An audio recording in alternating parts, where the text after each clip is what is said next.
मीरा भाईंदर महानगरपालिकेतील सफाई कामगारांच्या प्रलंबित मागण्यांसाठी मनसेने ग्लोबल वेस्ट मॅनेजमेंट व कोणार्क इन्फ्रास्ट्रक्चर या ठेकेदारांच्या कार्यालयात ठिय्या आंदोलन केले.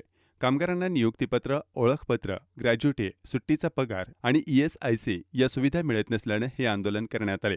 मनसेचे नेते अभिनंदन चव्हाण यांनी ठेकेदारांच्या मागण्या मान्य न केल्यास तीव्र आंदोलनाचा इशारा दिला आहे. तुम्ही बघत असाल या शहरामध्ये मीरा भाईंदर महानगरपालिका आपले सफाई कामगार आहेत. या शहराला सकाळी 6 पासून दिवसभरात स्वच्छ करणारे हे आपले कामगार आहेत, लक्षात घ्या. त्याच्यानंतर या जे आपले सफाई कामगार आहेत यांचे अनेक प्रलंबित प्रश्न आहेत, अनेक मागण्या आहेत.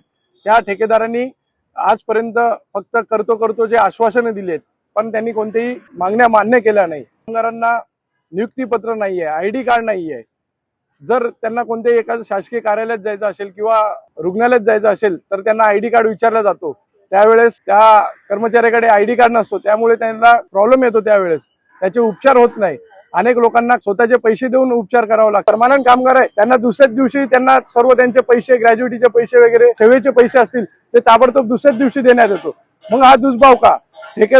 ठेका पद्धतीचे कामगार आणि परमनंट कामगार यांच्यात हा भाव महानगरपालिका आणि ठेकेदार का करते? ताबडतोब त्याही लोकांना त्यांनाही त्यांचा मोबदला त्यांना ताबडतोब दुसऱ्या दिवशी मिळायला पाहिजे. या सर्व कामगारांच्या मागणीसाठी महाराष्ट्र विमान सेना ठेकेदाराच्या कार्यालयाच्या बाहेर आंदोलन करते.